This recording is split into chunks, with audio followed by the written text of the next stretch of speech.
Just like Fat Joe. What? I'm all the way up. Come on. Is that a Fat Joe song? It's a fucking Fat Joe song. All I know is Lean Back. I'm all the way up. That sounds like a Kid Rock song. And you can say up.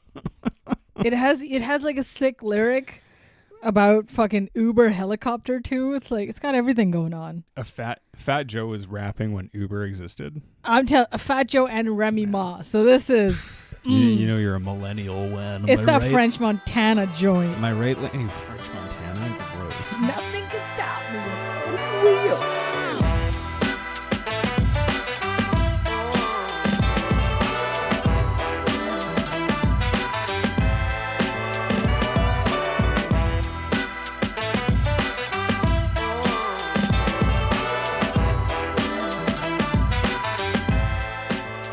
Oh, I think I've heard that song. Yeah, of course. Yeah, it sucks. How dare stupid. You? It's stupid and dumb. It's a banger.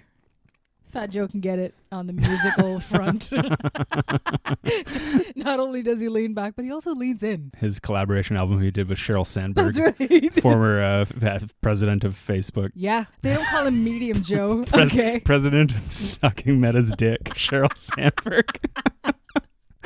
He's doing a great job. Proud of you, Fat. I leaned right in and wrapped my mouth around it. Cheryl Sandberg was terrible, right? Yeah, I mean. So I remember, surprisingly, I haven't read Lean In.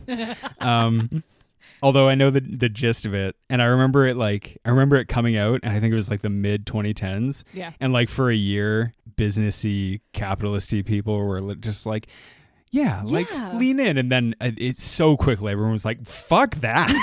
Like, fuck Wait, this what do you woman. mean wages have to go up? Yeah. Nah. Lean back. Yeah. Just like Fat Joe did. Hell yeah. We're talking about Fat Joe's favorite movie, Man on Fire.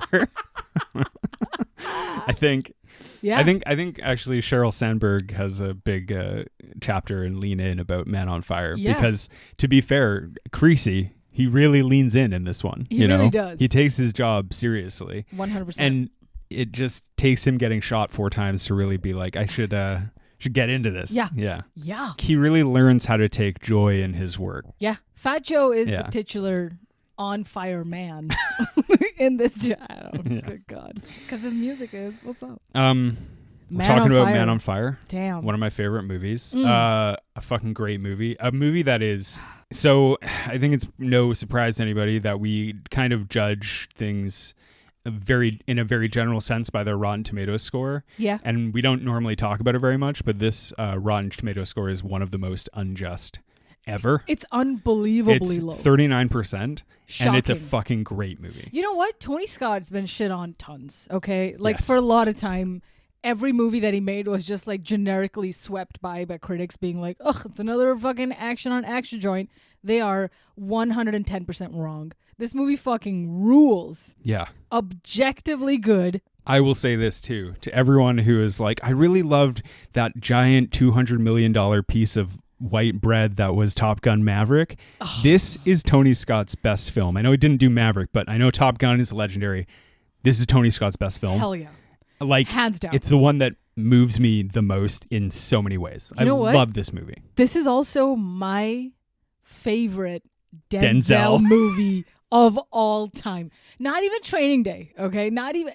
I mean, of course, Denzel's Denzel. He's done 1,000 things where he's 100% himself. This movie gives you every kind of Denzel. Obviously, I think Training Day is like really great. Incredible. I think Denzel is good in like every movie he's in, no matter the quality of the film. He's kind of almost the best in it. But this movie and Inside Man use him to, I think, his greatest effect in different ways. Yeah. I think like there's something, Training Day, he's just like one notch too arch. Yeah. And in this one, he's like real and very scary. Yeah. So fucking good. And I think he's amazing in this film. And then he has like other really showy performances like American Gangster, Flight, all that kind of stuff, and Fences, like, those are all great and stuff. But like this movie is the one where I'm just like, he is fucking perfect. Yeah. And here, can I give a comparison to a movie in the same year that I controversially also think is their best film? Yeah. So 2004, the precursor to the greatest film year of all time. 2 movies come out, Man on Fire, which I didn't see until much later, but I saw Collateral in theaters, Michael Mann's Collateral, a movie that I fucking adore. I think that's Tom Cruise's best thing that he's ever done. Absolutely. And they're doing stuff that is like, it's just completely different than what they normally do. And you're just like, this is perfect. This is exactly the thing that I want. Tom Cruise is so fucking good in Collateral. And Denzel is so good in this. And it's like, they're just like, I don't know, they're just like playing against their type in so many ways. And I love it. Yeah. I love when Tom Cruise just plays a silly goose or like a negative character. It's kind of rare to see him. Phenomenal in Collateral. He's so fucking good, dude. When he breaks out of the mold of the Mr. Maverick himself. Love him. Yeah. And same for Denzel. Like, he's so suave. Like, of course he's gonna kill it in Training Day type roles. He's great. Yeah. He's so great. Training Day is a fucking awesome movie. Yeah, hell yeah. But just watching him be this like big nurturing grump in Man on Fire, tears. So like, yeah, one thing I love about this movie so much is that like, if you've never seen it before, obviously what he does is good, but he goes about it in the most sadistic way. And it's like, he just the way that you're like, oh, I didn't know he was going to do all that to do this. Like, oh my God. I didn't know like okay. I was talking to you before. You paid a bunch of money to watch this movie because you're a good person, a law-abiding citizen of the country, and you would never... Legally watched it, very legal. You legally watched it. Yeah, that's right. Yeah. Super legal. I watched it. I went to my friendly local library, and I got it on digital video disc. My God. And I watched the commentary with Tony Scott. Tell the children what a DVD is. I'm just kidding. Go on. It was a block of wood that... It contained engravings, and every time you watched it, it would degrade. Yeah. And it would break the device. It would break the device that you watched it on. So I sacrificed my very expensive console to watch this film by stuffing a piece of wood inside of it. I watched the commentary with Tony Scott. He talks a lot about like really interesting stuff about the movie. But one thing on our point about the violence, the first scene where Denzel finds the cop and he cuts his fingers off. Yeah. Tony Scott talked that scene is really long. Yes. Tony Scott talked a lot about how he was like, yeah, like the original cut of this was really hard to watch because it was very dark, and we didn't do a lot of the stylistic like things that I did to, and then he was like, we added this like Santana music and stuff, and we made it like a little.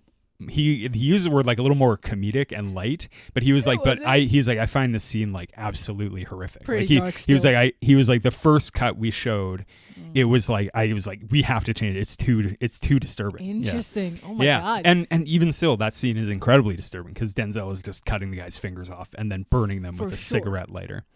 A cigarette lighter was a piece of wood that you stuck into a car console and it heated up, and then you would burn people with it. Yeah, tell the kids. Yeah. Because it was the leading cause of car crashes in like the 70s.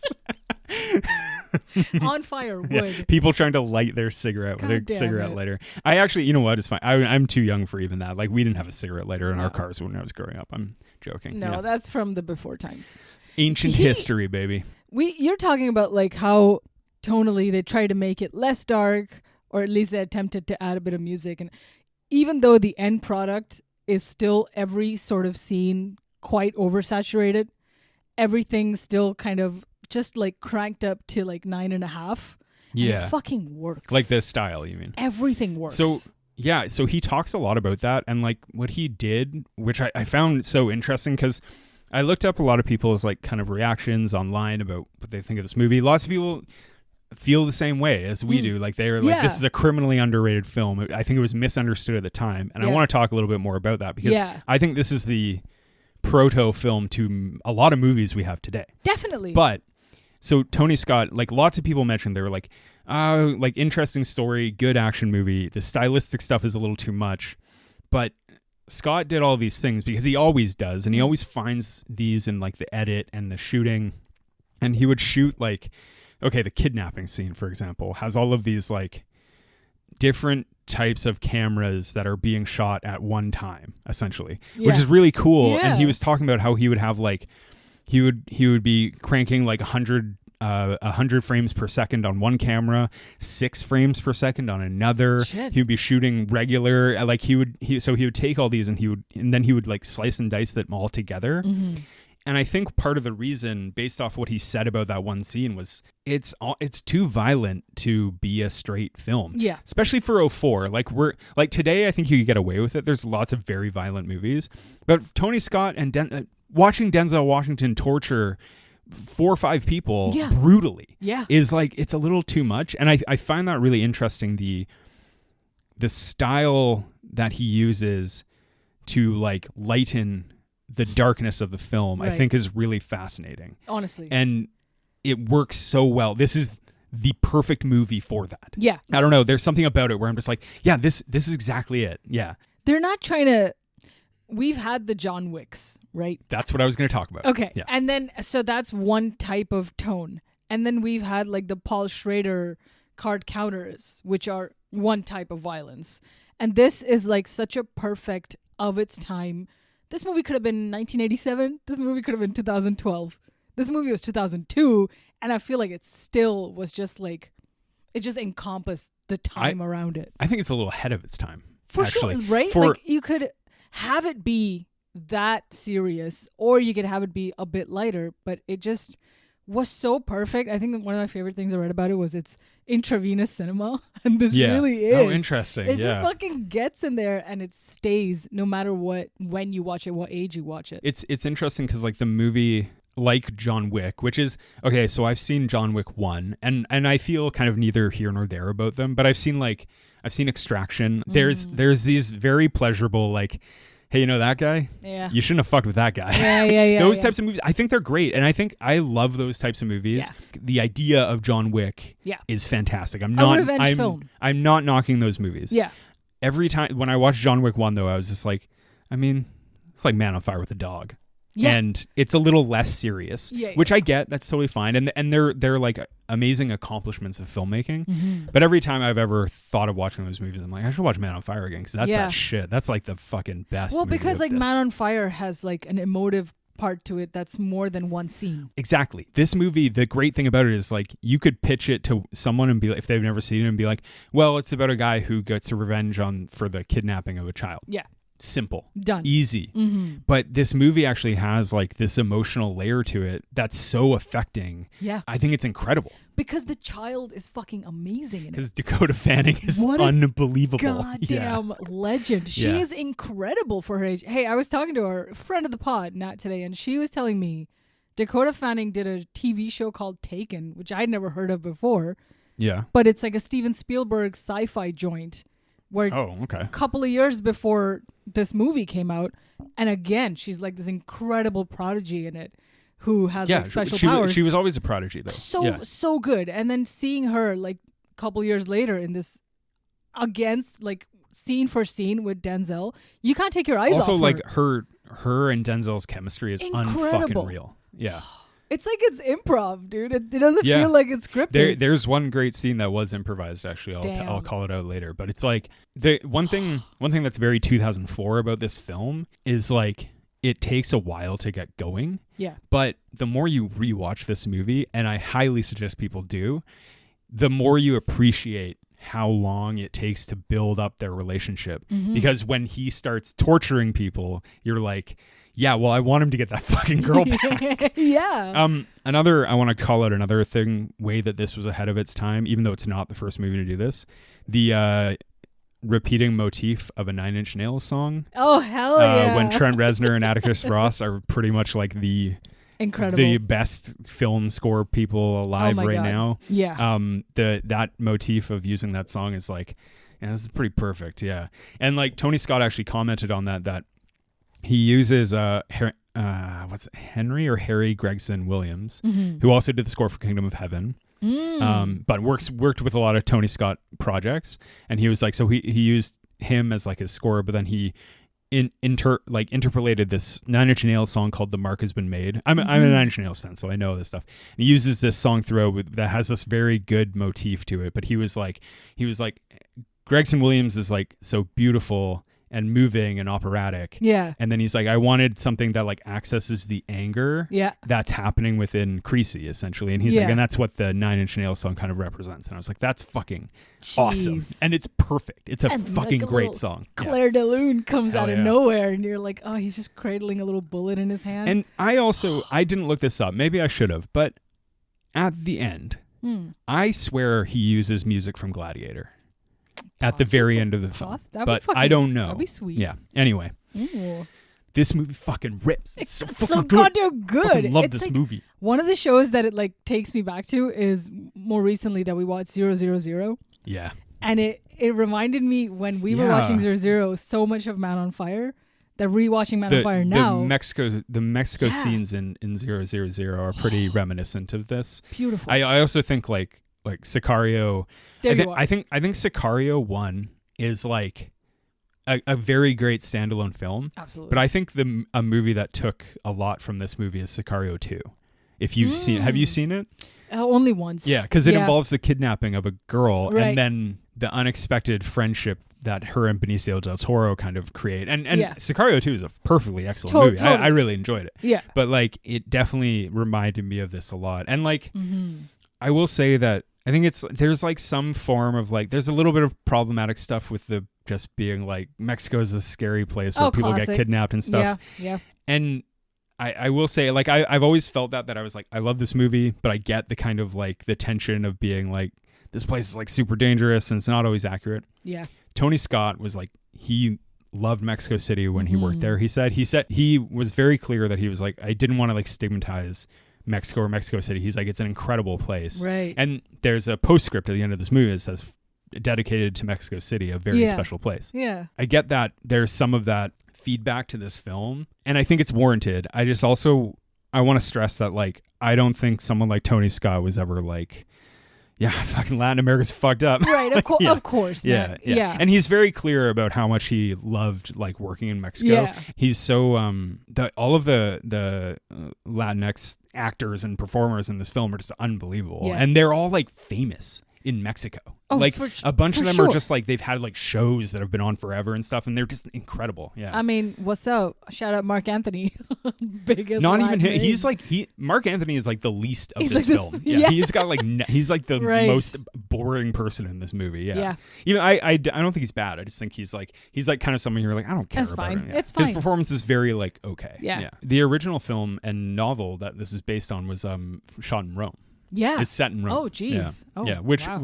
At the time in the 70s that it was written, Rome was like the kidnapping capital of the world. Right. And Tony Scott in the commentary, he laments how much he was like, yeah, he wanted to make this since like 1990, since the early 90s. Mm-hmm. And he was like, yeah, I turned on the original movie and I watched like 5 minutes of it and I turned it off because I was like, I want to make this movie so bad. And he was really upset that he didn't have a chance to make it back then. Nice. And but eventually he did. And I've never seen the original. I would like to. Me neither. But this movie fucking is amazing. So I don't know how much better it can be than maybe the next one we watch is the OG Man on Fire, Steve. I mean, maybe. I don't know. Yeah. I think it got better reviews than this one. Really? Yeah. Oh, right. Oh, because first mover advantage, I guess. I don't know. Yeah. Who knows? Anything that's made in the Bush era is an immediate hit for me. I don't know why. When it's dark and it's like, violence and also kidnapping. But I feel like even if he had made this movie modern day, rest in peace, but like if this movie did come out in a John Wick era, it would still be way more special than John Wick is today. Because it's a story more than the violence itself. I think this movie is so simple in so many ways that it kind of works in its time. Like it's a little bit ahead of its time. Not ahead of it's kind of timeless, I guess is the word for it. Like it kind of would work. He could have made it in like 1999 up to like 2016. Yeah. You know, like and anytime you would have been like, yeah, it's a good movie. Yeah. Why did he get shit on so much? Is it because they're like, oh, it's like a music video? Is that the fucking go-to for? I think so. For Tony Scott? My theory, which I have no basis for, but this is what I would guess. And actually, I did read on the Wikipedia that like American audiences may have been uncomfortable with the vigilante aspect of the film. Okay. which is a hilarious irony for the United Crazy. States, considering vigilante violence is a pretty big Favorite deal genre. over there. Yeah. But also, they also don't want you to tell them that that's a problem. Yeah. But then again, he is a hero. Like, he's a hero who, you know, I get it. I get that. I don't know. And then another thing was that, like, a Mexican reviewer said that, like, it may have been lost on people that this is based on real people. Right. The story is inspired by these two brothers who were famous, like, kidnappers in Mexico City. Mm-hmm. But that was never really made clear by the film, because the film is, like, based on a film that's based on a novel. Yeah. But he took a lot of inspiration from real life events and fictionalized them. But that's never really made clear. Mm. And so that may have been lost on American audiences. And then also, like, I just think it's excessively violent, and Denzel Washington stuffing a bomb up a guy's ass is not like what people want to see at a matinee. which is why, like, I think now viewers have a lot more stomach for that type of violence. Yeah. And back then, I just don't think they did. No. Like, can you think of another film in, like, the early 2000s, like a mainstream film that was, like, kind of as intense as this, starring a huge movie star? Like, Collateral is like Tom Cruise. He's evil and he's a killer, but, you know, like, it's not super violent, I would say. No. I'm only thinking of Chamber of Secrets, and that doesn't qualify. Yeah. Nothing where you have to stick a bomb up a guy's ass. Like, it's by a big name star, no less. When Snape sticks that potion up Ron Weasley's ass, though, it's pretty intense. Yeah. Would you say the butterfly effect is pretty extreme comparatively to for its time? Maybe this movie also suffers from what we talked about with the butterfly effect, is that, like, just the distastefulness of it. Yeah. But, like, the butterfly effect, I think, is darker than this movie. 100%. Like, the butterfly effect is, and also it's debatable whether Ashton Kutcher is really the star that, like, Denzel Washington was like Malcolm X, and then they're like, but, like, Denzel Washington is coming off of this, like, villain era where he's won an Academy Award for playing the guy in Training Day. Yeah. And you're just kind of like, well, you got to know that the guy can do these kinds of things. And then I think to a general audience, it's like, Denzel's like the good guy. He's Denzel's a hero. fucking That hero. was the problem. Yeah, and then like later you see him. He's in, like, more complicated movies, like Flight, for example, where he's a fucking drug addict and a drunk and an anti-hero. Yeah.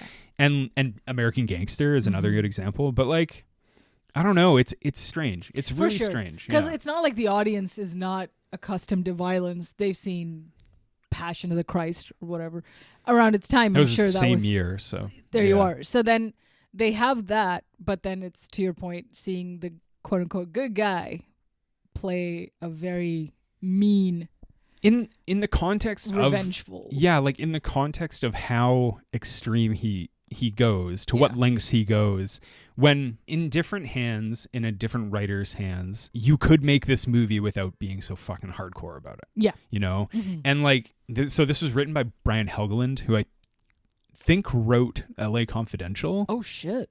And he wanted to direct this movie, actually. Oh, damn. But Tony Scott was like, I'm Tony Scott. Yeah, that'll do it. And Brian Helgeland, like, as there's dark parts, I haven't seen all the I've been meaning to rewatch it. We talked about it, like, 2 episodes ago. Yeah. It's got dark stuff in it. And I know Brian Helgeland has written some, like, darker things. He's not exactly fucking the people who wrote National Treasure. But, like, I don't know. It's interesting. And then with Tony Scott's death, he dies in 2012, tragically dies of suicide. Yeah. You would think this movie would have a bigger resurgence, and it hasn't a lot, and that sucks. And only, I think, maybe people's perception of it is more accepting now, or at least they kind of look back at it and maybe even with kind of an adoring perspective. Like, I don't see too many negative reviews from audience. But of course, critical reviews are always fucking critical. It's weird. I can't even I can't even convince myself why the critics didn't like this movie. I just, nothing even I'm saying I'm, like, super convinced by. Yeah. And it's funny because, like, Tony Scott, his death helped him have kind of a resurgence of interest in his movies. Right. Not that he wasn't considered a great filmmaker, he was. Yeah. All of his movies are fucking good. Yeah. Maybe not all of them are great, but all of them are worth watching, and they're interesting, and they're, like, you can see, because of his untimely death, like, you can see this, like, package of work that he did in his life. Yeah. But strangely, this movie doesn't get a lot of plaudits being like Right? critically reevaluated. Although this year is like the 20th anniversary of it, so maybe people will. Oh, jeez. But among the people that I listen to on podcasts or read on stuff, like they're people whose opinion I respect. They're all kind of on the same page. Yeah, I don't know. It's hard. Weird, dude. Yeah. Weird. Yeah. Even like talking to friends or people about this movie who don't, even if they don't really watch many movies, they're still like, oh yeah, Man on Fire, Denzel, and it's like it's almost remembered as more of an emotional film than it is a revenge film. Well, and it should be though, because it is emotional. So that's why it feels like such a hit, because then despite the action and the gore and all of that, which is why it surprises me that the critics were like, "Oh, fuck that," because the end of this stupid. movie is incredibly touching, and it's perfect. Yeah, right. He has to be, spoiler, the one to die. And Tony Scott creates this like ecosystem of supporting characters that builds so well with Denzel Washington. Yeah. There's something, okay, we can get more about this into the movie, but there's something so, to me, so beautiful about Daniel, the guy who is the kidnapper, the voice. Yeah. In the fact that he's a sadistic and violent person who's willing to kidnap these kids for money. But he also is like, when his brother and his family are under threat, he's like, family's the most important thing in the world, and I will gladly trade her life for the life of my family. Yeah. And there's a moment too when PETA is quote unquote killed after the original ransom goes wrong. Yeah. When Rhoda Mitchell, who is fucking amazing, plays Lisa, the mother, she gets on the phone and she talks to him, and he's like, I'm so sorry, I wish we had talked before, but now there's nothing I can do. Yeah. And like, it's such an incredible moment because you're like, man, this guy's a psycho. And then he talks to this woman and he's like, I'm really sorry, Mrs. Whatever. Mom. I wish we had talked. And it's like, dude, this is so, it's kind of uncomfortable to have him so complex and understanding about this like business. It's a transaction, right? It's a blood for blood type thing for and him. when it comes down to it, the villain is like Mark Antony and Jordan Kalfas and Mickey Rourke. Yeah. And the cop who gets blown up, because you're like, well, they fucked this whole thing up. Yeah. And they set it up and then they fucked it up. Yeah. And it's like Daniel is just kind of like, in the end, you kind of feel like you're like, he's just doing his job. He's just being a classic bad guy, but everybody else is acting out of greed, whereas this guy's acting out of like morals that are amoral, but it's like morality to him, to his villain. Yeah. You know what? At the very last scene you see is Giancarlo Giannini kills Daniel. Yes. It's like a weird postscript. And I don't like that part of the movie. I think I think it should have been cut. I bet the studio made him do that. Yeah, because you can't kill the hero and let the bad guy live. Yeah. It's 2002. You got to kill the bad guy. It feels very tacked on. Yeah. It's an afterthought. It does feel like whatever, man. With or without it, Denzel dying is already just. The ending is unbelievable. Yeah. Jesus. Can we talk about the plot? Let's fucking do it. Gabbing and shit. Denzel Washington plays John Creasy. He's a former soldier, as we learn, a very talented soldier. He goes to visit Christopher Walken, Ray, in Mexico City, who's like he's also an ex-soldier. He works there for Japanese companies or whatever, and he's married to a Mexican woman. Creasy's an alcoholic, and he just goes to see Christopher Walken. They're like at a party together, and the movie actually has a kind of little thing that shows like all of the steps of a kidnapping, that a typical kidnapping in Mexico City. Yeah, kind of sets you up for what's going to happen, which is very good.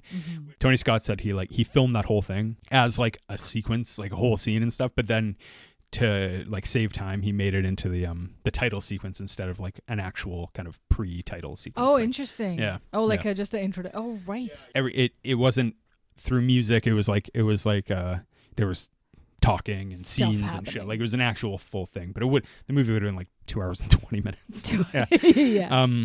Also, I love that with Denzel's character, that he's an alcoholic and all this stuff. You don't need to know why. You don't need to know why he is the way he is. It's just enough that he is the way he is. You know why you don't need to know that? Yeah. When he is with Christopher Walken at the very beginning, they're sitting down together and they're drinking whiskey, and Denzel Washington says, he's like, "Do you think God will ever forgive us for the things we've done?" Christopher Walken says, "No." Yeah. That's all you need to know. You don't need to know what happened. And it's such good writing. It's fucking brilliant. It's so fucking tight, and that's why you don't need to know their motivations. Also, that scene, just Christopher Walken and Denzel Washington just licking their fingers like 40 times between the two of them is that so sexy. improv? Do you think that's like no? I don't know.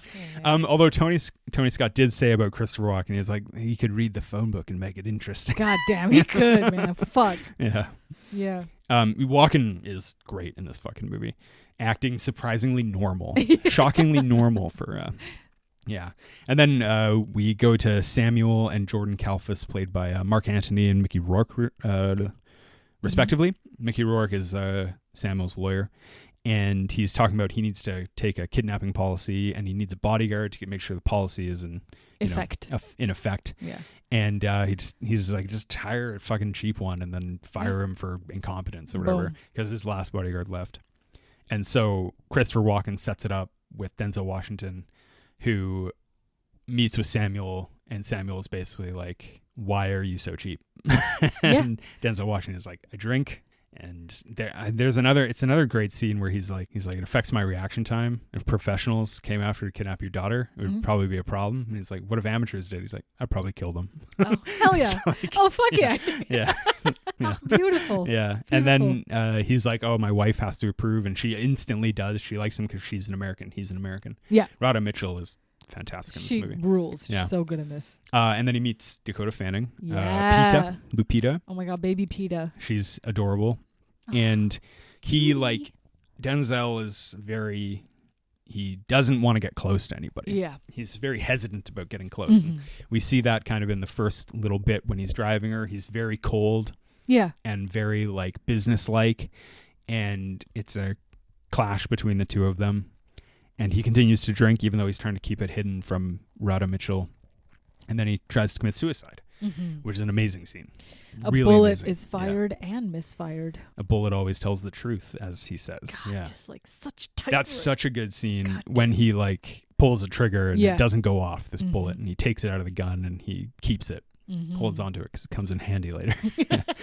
And he calls Christopher Walken about it and asks him, have you ever had this happen to him? It's like a 1 in 10,000 chance. Yeah. There's this and there's this little thing that so it's really interesting to me, and I don't want to psychoanalyze a man who's dead, but so Tony Scott committed suicide. Yeah. Which is horrible. And he was talking about how in this scene, Denzel Washington pulls the trigger, then he's on the phone, and he looks up and he sees Peta in the window. Yeah. And he was talking about he wanted to do this thing where it's kind of if you attempt suicide, the next person you kind of see feels like they're so important. Yeah. And I was like, that's really... It made me feel bad because it's so upsetting to hear him talking this way when you're like, he died. It inevitably, yeah. Yeah, and talking so beautifully and poignantly about suicide, which is a dark subject to talk about, but it's also kind of it makes me feel horrible. I didn't know until very recently that's how he went. I think you were the one who told me that. You know what's it's interesting. I'd seen a lot of Tony Scott films, but I didn't know a lot about him. Yeah. Then he committed suicide. I was 22. I think it was 2012. It was 2012. Yeah. Then I got more into his movies, and kind of even though I was always a huge Sopranos fan, whenever I watch The Sopranos now, it's hard to remember that you're oh, James Gandolfini is dead. It's really, it's hard to be because you're just The Sopranos is the greatest thing ever, and you're watching it and you're man, he's dead. And that's really upsetting. Yep. And I don't feel that way about too many creators or performers. 100%. But those are a couple where I'm just kind of what a loss, Even though shit happens, I get it. And of course. Some people die and they're old and they get sick, James Gandolfini. Some are taken too young. But I feel that way about Douglas Adams, the guy who wrote Hitchhiker's Guide. What a fucking loss. I don't know. Did he die young? Fairly young. He wasn't. Did he die? Was it surprising when I've never read any of his stuff, so I don't know. Was it surprising when he died, or because after those books, right? Yeah. It was not even all that much later, but definitely not in old age or anything. It was very young. Oh, okay.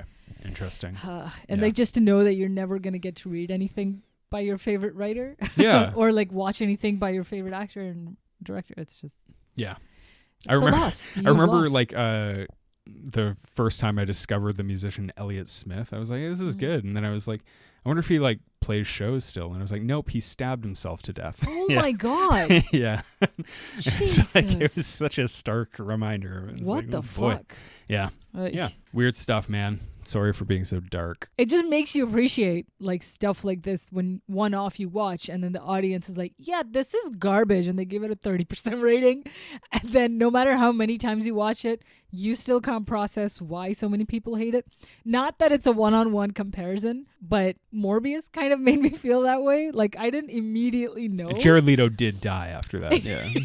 To me, a he's metaphorical dead. death. Yeah, 100%. I'm just saying, like, not to dismiss what we're talking about, but not 100% of the people who watched it hated it, but it seemed like a vast majority hated Man on Fire. Which is, I just can't fucking process that. You know what? It would be like if we had to transpose Man on Fire to today and so many people still didn't like it, and you had to hear knobs on Twitter talking about how bad it was. Saying. It would be insufferable. And it's nice to have this movie crystallized in the past with a critical reception that, as we've tried to parse out, just doesn't make sense. 100%. Every other movie that we've done that I'm like, I think this movie is really good, but I understand why people don't like it, and I understand why people don't like the violence of this movie. Yeah. But I do think that I'm just kind of like, there's so many other things that are good about this film. Totally. It's so like, it feels like avant-garde. It's like the fucking grungy quality of it. It's like so nostalgic too for a time that it's also not like any other movie of that time. 100%. I can't think of a movie like, even the John Wick comparison is like, you can pitch the same idea. Yeah. But John Wick is such a different experience. Extraction is such a different experience. Totally. In like the revenge mode. Revenge genre. Yeah. Revenge movie. There's something that's so much more satisfying about this film than a lot of revenge movies. Yeah. Because you fall in love with the child. Okay. This is going to sound very dark, but here's something that I really like about this film, which sometimes can be a little frustrating about other revenge movies, is that sometimes like, and I can't think of an example, but sometimes other revenge movies, like in the end, the hero is like, maybe getting revenge isn't the most important thing. Right. And this movie, you're like, no, it was revenge. awesome. Yeah. And he should have done it, and they deserved it because of what they did. Yeah. And that's really dark. I get that. But it is like, I totally feel the same. There's something beautifully unapologetic about the film in that way. Yeah. Yeah. Because no one bats an eyelid if like, oh, he killed your dog, go shove 3 bombs up his ass. Like, of course the audience is with it. But now it's like, oh, it's more sensitive. There's a child, and like, what example are you setting for? No, kill the guy. Yeah. Kill the fucking guy. It was so satisfying to watch him descend into hell to fucking get this child back. And maybe there's something of like a people, like reviewers or people don't want to reveal that kind of like dark recess within them that's like, this is, I want this to happen. Like, I like watching this. But my response to that is like, that's what movies are for, man. Is that you can watch stuff that you wouldn't be comfortable, like that you can experience outside of real life. Like, it's part of what it's for. I think the movie ends, what Denzel ends up saving is commensurate, whatever, with the sacrifice he makes, and the trials he goes through. Yeah, it's not just a matter of like punching a guy a couple times. Like, he does horrible things. Yeah, but in the end, the beauty of this child and this relationship is worth doing that, you know, and made him, as Christopher Walken says so beautifully, he's like, PETA made him remember what it was like to love again. Yeah. That's what the movie is about, right? Oh. And he loves so much that it's worth killing and torturing for. Yeah. Which is kind of a beautiful thought. Gorgeous. Yeah. Fucking beautiful. Yeah. Yeah. I would want a loved one to murder for me. Yeah. Yeah. Fucking awesome. All right. We're not even halfway through this plot. Let's go. You know, so he tries to commit suicide. He feels a little differently after that. He's like, maybe I should go on living. Maybe that's a sign. Maybe it's a sign I should keep living. He sees PETA swim. And he talks to her about it, and then he says, like, I can help you be better at this. Yeah. You know, she's like, I never win. And he's like, well, I don't know. Do you want to win? I can train you. He's like, I can help you. And that montage. That whole fucking montage is amazing. And there's the scene, the improvised scene, the partially improvised scene is when she's doing her homework, and she's like, what's a concubine? And she's really? Like, said the Emperor of China had 1,000 of them. No, so up until there's like a moment, and then when they do the bit where she's like, oh, you're smiling. And he's like, I'm not smiling. And then they have like a little back and forth. It's unfucking real. Oh it's my like God. a beautiful scene. Oh, That part is partially improvised. The ending of that. Yeah. gorgeous. Yeah, it's so good.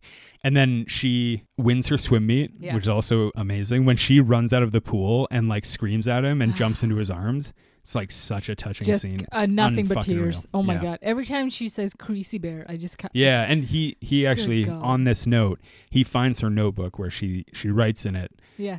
I want you to love me. I want you to love me. I want you to love me. Yeah. Yeah. She obviously, like, there's this like vibe to it that I sometimes hate in other movies. Yeah. But I love in this one where it's like, the beauty and innocence of a child. Yeah, man. dude. It's so nice. Because like she's had bodyguards in the past, and the relationship is very clear. You don't want to get close to the person you're protecting. But in this instance, she's so cued into her own security that when she takes note of like, if there's a car following me, I'll write down the license plate number in my notebook. Well, she knows that he's looking. Yeah. So she's so fucking in tune. It's almost like she wants to safeguard him. Yeah. By giving him that She's information. the real bodyguard. She's the bodyguard. Child dude. on fire.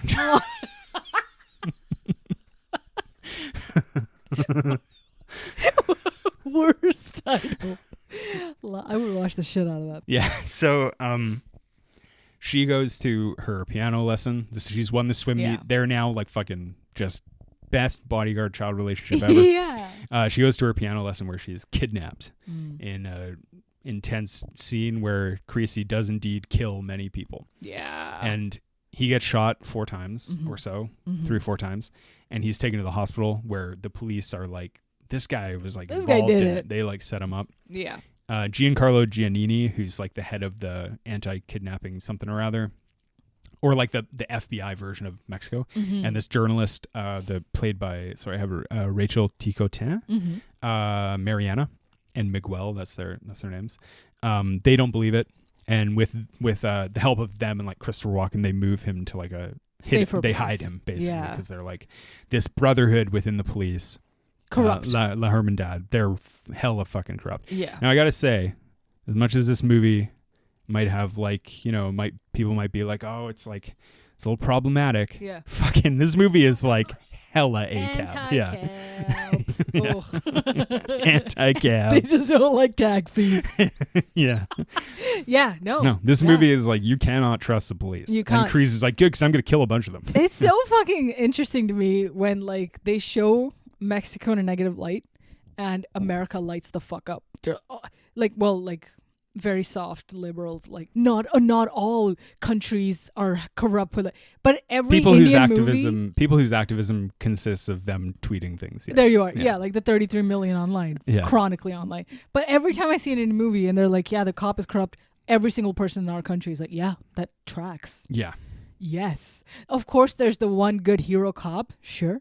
But even he suffers within the system because the system sucks. There's been so much fucking cop content that's like the system of policing is corrupt, right? Totally. And it's like there's very few. It would be hard pressed to like find a cop movie today that's like glorifies the police in a way that doesn't also kind of point the finger at being like the system of policing is messed. Right. I'm talking about good movies. I'm not talking about shitty ones, but like the ones that are kind of like renegade law enforcement are like, yeah, well, they're like an anti-hero. Right. Yeah. Yeah. Right. Yeah. The ultimate ACAB. Bright is actually one of the most accurate police films I've ever seen. Yeah. Because they're all extraterrestrial. Yeah. It's great. They are not of what you call a Brooklyn. I never fucking saw No, who Bright. knows? Yeah. Was there also a Jake Gyllenhaal cop movie at some point? That might be End of Watch. Now, End of Watch. I knew a guy who worked for the police. He was retired. I knew him back when I was like a teenager, and he said that was one of the most accurate police movies he'd ever seen. Oh, interesting. Mostly because of like they just drive around and banter with each other, and he was like, "This is so fucking accurate. This is exactly what it was like." Yeah. And and like him and Michael Pena. Who's Michael Pena? So the good thing about End of Watch is like no matter what you think of that movie, Michael Pena can't be in a bad movie. Yeah. And so it's a great film. Yeah. Which is why Ant-Man still good. Yeah. Still good. Yeah. Also Ant-Man again, one of my favorite cop movies. Yeah. It's true. But yeah, like it's interesting. Like I think we were watching that movie that was like strongly okay on Netflix over not the holidays, like a couple months ago, Reptile. Oh man, Reptile. It was like totally just fine. Like I thought it was fine. Yep. Shout out JT. But that movie was about like this guy's a cop and every other cop is bad. Not good. Yeah. Yep. Good. That's kind of I like that about cop related content though. Is kind of like the system is fucked. Good. Yeah, it's cool. Yeah. Good. That's the only way they should show it. Yeah. But this movie is like we should just kill them. We should just shoot them in the head. If they do bad stuff, why don't they just, instead of internal affairs, why don't they just shoot them in the head? Yeah. Yeah. Why don't they just stuff a bomb up their ass? I can get behind it. Thanks, Denzel. Yeah. Creasy has to heal from his wounds. And he's like, well, what if instead of healing, I killed everyone? He goes to collect his things from the house and he finds Radha Mitchell. Yeah. This is like my favorite scene in the film. Yeah, their interaction. And this is a scene that I think is like, if you like this movie, this is the best movie. Mm-hmm. I mean, this is the best scene. If you don't like this movie, this disgusts you. But when she's like, what are you going to do? And he's like, I'm going to kill them all. I'm going to kill them all. It's like, I like get shivers up my spine just talking about it when he's like, so nice. It's like everyone who profited from it, everyone who looks at me sideways, I'm going to kill them all. Mm-hmm. It's just like, and she's just like, yeah, you should. Yeah, that's the guy. That's my guy. It's fucking That's the awesome. guy who God protect my baby. Yeah. Like that's who you want. Yeah, it gives me fucking. I love it. Yeah, and then he goes and gets lots of guns, and he figures out gets the license plate with the help of Mariana, the journalist, who writes for La Reforma, I think, who like risks her life to fucking help him. Good call. But her whole thing, she is acquaintances with Giancarlo Giannini. They don't sleep together, they fuck. Yeah. And she basically is like, well, this guy can do stuff that we have our hands tied about. Right. And it's like hella illegal, but we could just kind of help him. Totally. And she does. She gets the license plate, and that guy, the first guy he finds is a cop. He cuts his fingers off and burns them. Love it. And he says, the guy tells them that they're like, they go through this like club. He directs them to the people in the club, basically. Yeah. And then he pushes the car off the cliff. Yep. Something I didn't notice until I watched the commentary this last time. After every time that he goes and tortures and kills someone, he goes swimming. And every time he goes swimming, he gets bloodier and bloodier every time because he's dying. And Tony Scott was saying that he's like, yeah, it's supposed to be like you can tell, you're supposed to be able to be like, yeah, he's getting worse and worse. And it's like a baptism after every brutal act. Yeah, it's very cool. Baptism then by blood. He goes to this nightclub, which is like just insane. He interrogates this other guy. And the other guy tells him that they're given like an ATM card and a phone call just from a guy called The Voice, I believe. Yeah. And so he takes the ATM card, he kills them, and then he rescues another girl by happenstance, which is great. Apparently that club scene, they filmed it for like 16 hours, and the like people dancing were like, they did not stop the entire time. Oh shit, fuck yeah. So drugs. Love it. Yeah, Tony Scott was like, I was so impressed with these kids. They just kept going. They loved like, okay, it. Tony, yeah. damn. Like I actually love when he lights the club on fire, and then as he goes out onto the floor, he like shoots a gun in the air, and the people just all cheer. It's like, yeah! Yes! And then he shoots again. They're like, oh shit, okay, let's go. Yeah. That scene I find very reminiscent of the nightclub scene in Collateral, actually. Yeah. Very similar. Another very good nightclub scene, same year. Damn. Collateral is a fucking awesome movie too. It's been a fucking minute. Love that I movie. should revisit it. I remember loving it when I first saw it too. So good.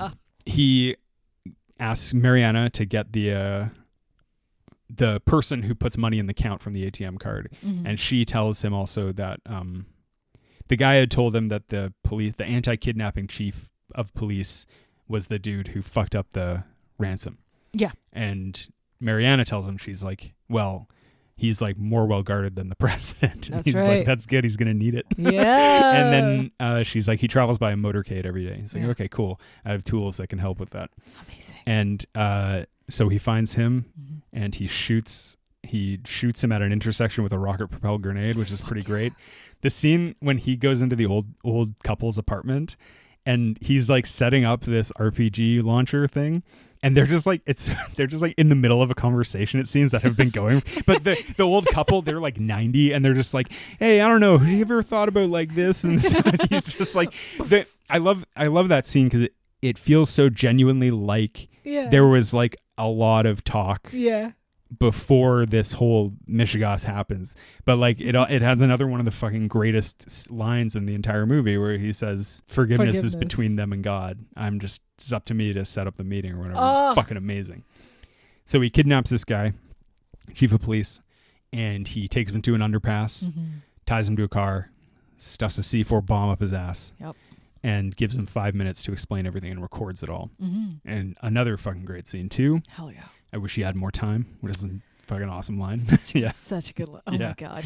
Yeah. The part where he's like about to leave and he's like, hey, what about me? He's like, what are you doing? He's like, me? I gotta go. he's like, I got time. You don't. I got time. I gotta go though. Yeah.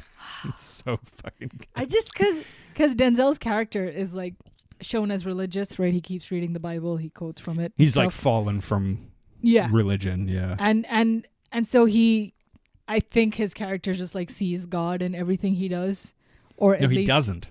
Well, at least that he's been let go, like at least as a memory of like, if I was a good man, if I was a God-fearing man, maybe this is not what I would be doing. But because I've been like nothing, not even my suicide worked in my favor. I think he still has this belief because like there's that one part with the guy in the car where he's like, it's on in the next life for you. I guarantee you won't be lonely. Yeah. And he shoots him. Fuck. Yeah.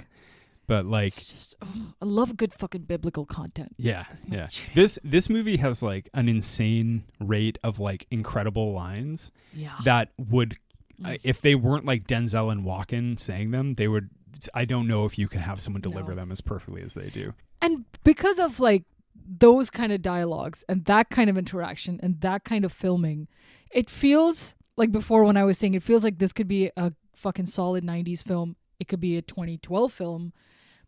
But now most of the things that we see within this vein feels like it's a fucking Kevin Feige film, for instance. It all sounds and talks and looks similar, like Netflix quote unquote model of what a film is. I think just those middling. But I think that those lines, no matter how talented of a actor you are, oftentimes you'll see movies where you're just like, well, that's a line.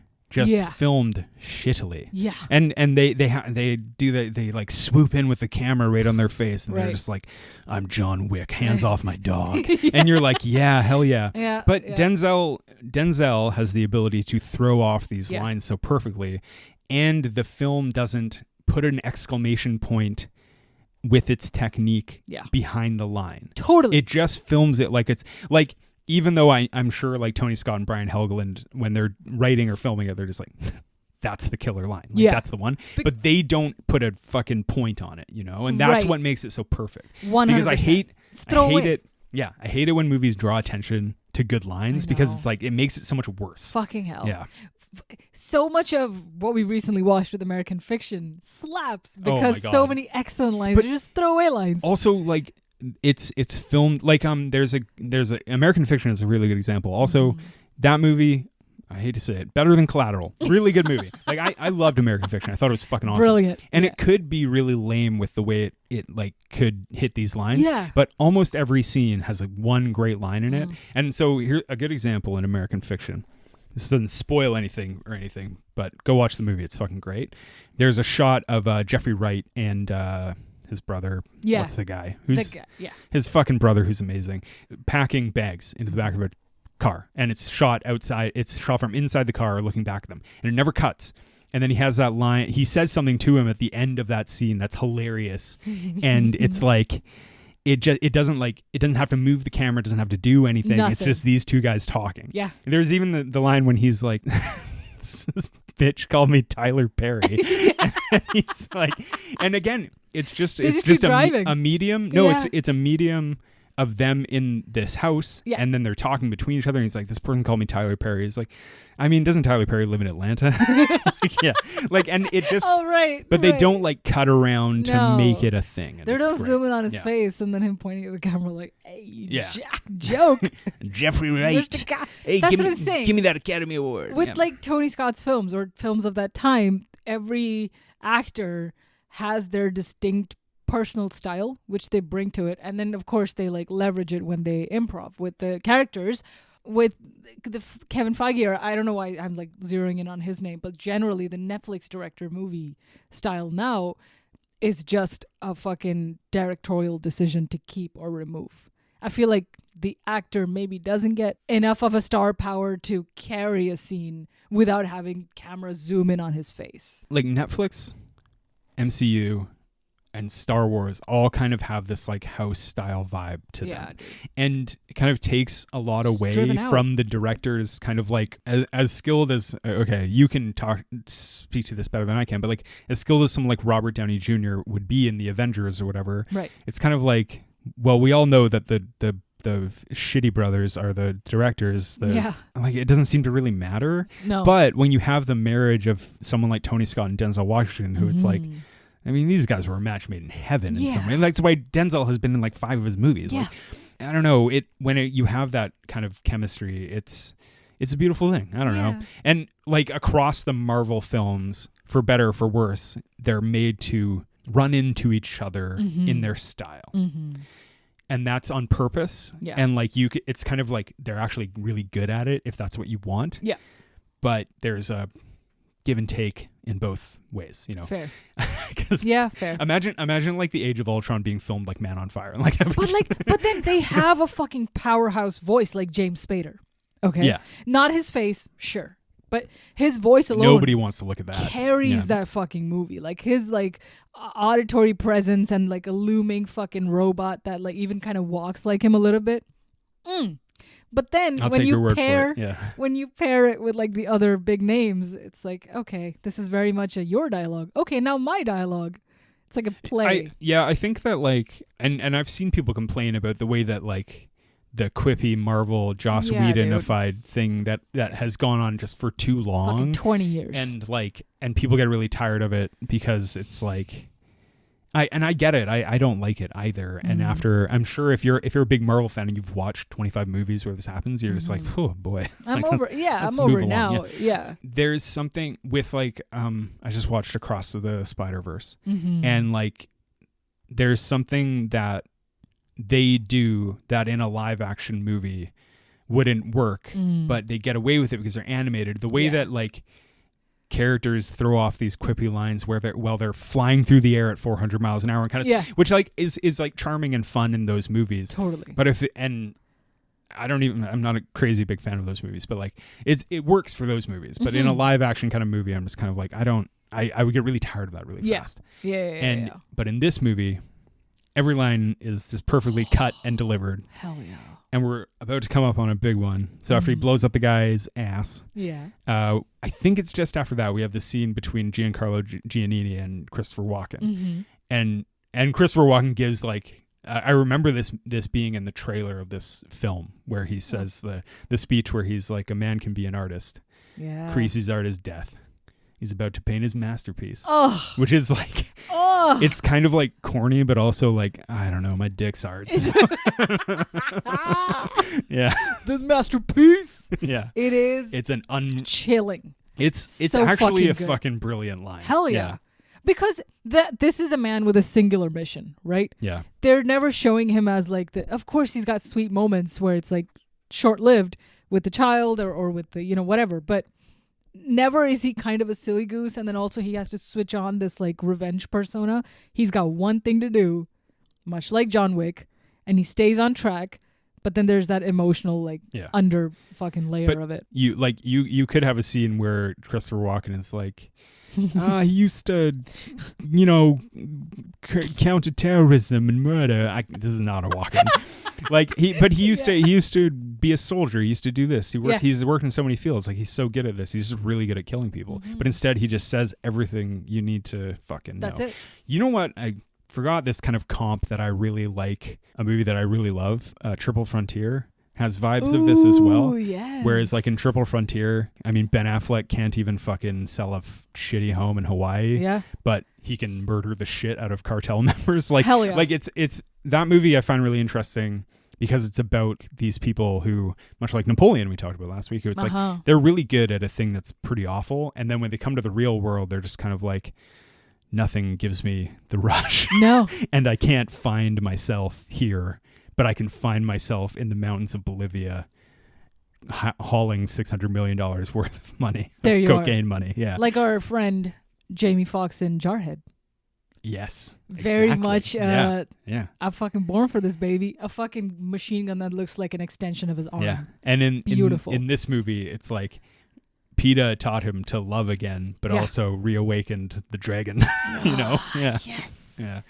Mariana gets back to him about the ATM card, and she's like, this is the person putting the money in. But he finds out from the cop that the ransom money, the original ransom money that was lost, was only half of what was expected. And they stole the half, but the rest was filled with paper. So someone set it up, and then he tells them that it was the lawyer, Jordan Kalfas, set this whole thing up. So Denzel goes to Mickey Rourke's home. Mickey Rourke just doing a very small role, but good in this movie. Especially in this next scene where he's just a body with no head laying in a pool. This is his best performance. He goes and he finds this. Jordan Kalfas has already been killed. Hell yeah. And then he finds these like bank account numbers that lead back to Samuel, Yeah. leading him to find out that Samuel set up the kidnapping My God. of his own daughter to get the ransom money because he was saddled with debt from his father. Denzel goes to confront him and Lisa because he's not sure if Lisa's in on it, and he soon finds out Lisa's not in on it. Yeah. He finds out Samuel is. He confesses. He gives him the bullet that didn't work for him and says, this didn't work for me, maybe it'll work for you. And Samuel shoots himself. Successfully shoots himself with the bullet that didn't go off. Yeah. And then Denzel basically like, that's it. He kind of thinks that's it. And then Mariana's like, hey, this guy is the guy who puts the money in the account. This is his family. Go find them. He finds the Voice's wife and his brother, and he gets them to call the Voice. And this scene is intense. Yeah. It's also one of my favorite scenes. The absolutely like, I am not taking any more shit that Denzel does when he's like, just hold on, your brother wants to talk to you, and he puts the phone to his ear and shoots his hand, is like, oh man. And then he like hangs up the phone, and then when he's like a fucking demon, like just the way he's like yelling at him, and he's like, I'm gonna take your family apart piece by piece. Jesus. It's like, oh, dude. It's just that it like takes you back to the scene when they're like, will God ever forgive us for stuff we did at war? You see that now. the guy. Yeah. You see that guy. You see the depths that he has to go to, that he has to sink to for redemption, baby. Kind of. Yeah. Which is scary. I think it's something that works about this movie is like, it has, in my opinion, it has a very mature idea of redemption and a complicated version of redemption. Well said. Totally. And it's not just like, I don't know, if you give to charity, like you'll be good. And it's like this guy has to go through hell and put others through hell for redemption, which is what you want to watch movies about. Yeah. You don't want to like, if the stakes aren't high enough, It's not a film. Yeah. And so he finds out the Voice tells him PETA's actually alive, and that he will trade PETA for Creasy and for his brother. So Denzel calls Rada Mitchell, and he's like, come to this bridge, this is where we're meeting, you'll get your daughter back. That's right. They go, and she's revealed to be alive, and they meet at the middle of the bridge. Oh my God, oh man. Oh dude, just thinking about it now, I'm like, oh. Yeah. Right in the feels. We watched this in Scotland when I was like sick with COVID. Right. And I was like super emotional. I was like weeping at the end of this film. It was fucking beautiful. Yeah. It really gets me. It like really gets me. Damn. Oh my God. Like, and that's just one of the scenes. Like throughout the film, there's moments where you're just like, I've seen this movie a lot, many times. Yeah. But it wasn't until we watched it like a couple of years ago in Scotland that I was like, I'm having like a real emotional connection to this film. And it makes sense because I have 4 kids. And you've been on a murder rampage 4 times. They all look just like Dakota Fanning. It's true. It's true. And the weird thing is, they're all 25. They still look like Dakota Fanning. I'm the Denzel in this. You're the Denzel. Yeah. I go around killing. Yeah. Well, as I've established, my new style icon in life is Jeffrey Wright. Oh, of course. Because when my hair starts really going downhill, I'm shaving my head, Sexy. getting that beard. Yep. And I'm just going to, and people are going to be like, are you Jeffrey Wright? Are you Jeffrey Wright? Are you Jeffrey Wright? Jeff, is that you? I got to say, I loved American Fiction. I felt like lots of parts of it. As a middle-class white guy from an island in western British Columbia, in literally the middle of nowhere, felt like that movie really spoke to me. I mean, felt like it was almost made for me. He's your guy. Yeah. Jeff, am I talking to you? Oh, uncanny. It's a great movie. It's a fucking awesome film. Go watch American Fiction, y'all. Yeah, it's good. Movie of the year last year. Yeah. Fuck. Yeah, and they meet at the middle of the bridge. And finally. Yeah. And it's just that whole scene is just fucking really, really touching and beautiful. And Tony Scott says in the commentary, it's like, I challenge anyone to not be in fucking tears by the end of this. Yeah, you gotta be, no matter how you feel about the violence and the cops and Mexico, just watch that one scene and then give all the awards to Dakota Fanning. Watch the whole film. But Jesus Christ. She's incredible. Yeah. Beautiful. Yeah. And then Denzel goes to the other side of the bridge, gets in the car, drives away, and dies in the car. Succumbs to his wounds. And Dakota Fanning goes home. Her dad is dead. Yeah. That kid had a rough break, man. And then in a small like postscript, Giancarlo Giannini kills Daniel, the kidnapper. The voice is in dead. the quote unquote course of arrest, but he just straight up fucking murders him. Yeah. Yeah. And that's it. That's the movie. Yeah, man. Yeah. What a beautiful, beautiful film. Fuck you to the 39%. This is easily a 99% to my heart. And I love it. Can I draw another comparison that this movie really reminds me of? The ending of this movie especially. This actually, most of this movie does not remind me of it. Actually, you know what? Let's unpack this a little bit. The ending of this movie really reminds me of Blood Diamond. Or I guess Blood Diamond reminds me of the end of this. Right. And I will say that I'm a big fan of Blood Diamond, although Blood Diamond is like a solid 6-7 out of 10 film. Yeah. But at the end, I'm like, why am I crying? Like, why am I so upset? Totally. When Leo is like on the phone and when he gives Jaimin Hansu the gun, like, why am I so like emotionally moved? Maybe it's because Leo is like a pretty good actor, but I haven't seen proof. But like, Blood Diamond, it's very similar vibe where it's like a dude who's a soldier, was a former soldier, really good at killing people. Yeah. And who, has to do things for the greater good for once in his goddamn pathetic life, Yeah, good movie. I like Blood Diamond a lot. Oh, damn. I haven't thought about that movie. Oh, it's... Since I was Blood 16, Diamond, Blood Diamond is... Not only is it like good, it's like goes down like a cold drink of water. It's 100%. so easy to watch. 100%. It's so well made and like just so perfectly paced in its action. Yeah. And also like Leo, Connolly, Hansu, all of their performances are just like spectacular. It makes like a movie that could easily just not be very good be like, no, this is an entirely a good movie. Yeah. Rough and brilliant. Yeah, I like Blood Diamond really too. good when it was shocking when it came out, and then on second or third watch you're like, oh, this is like good. Yeah. Like it's not crazy great. There's things about it that kind of, take it away. But I mean, maybe the nostalgia of Blood Diamond 20 years from now might be different. Maybe like Man on Fire, where it's seen, but the reverence is not there. The thing about Blood Diamond is like the themes of that movie are pretty uncomplex. Yeah. It's like the whole thing about it's really messed up in Africa. It's like, yeah. Still? Yeah. Okay. Got you. Right. Yeah. But the way that they craft kind of a interesting story with good performances is like, just a fucking good movie. I like Blood Diamond. It's an modern action film. Yeah. Kind of. Yeah. I agree. Oh, good. It's good. Good comparison point. Yeah, but the ending, the ending just reminds me of it a lot. Right. It's like this guy has to sacrifice himself to. Yeah, man. 10 out of 10 Denzel, 11 out of 10 Tony. Like this is definitively one of their best works. There's very little that I have to complain about this Honestly. movie. I think it's very good. Yeah. Even the complaints that some people might have about like the nature of the scene itself, like the saturation or when it looks like an MTV video. That's okay. Yeah, but that works.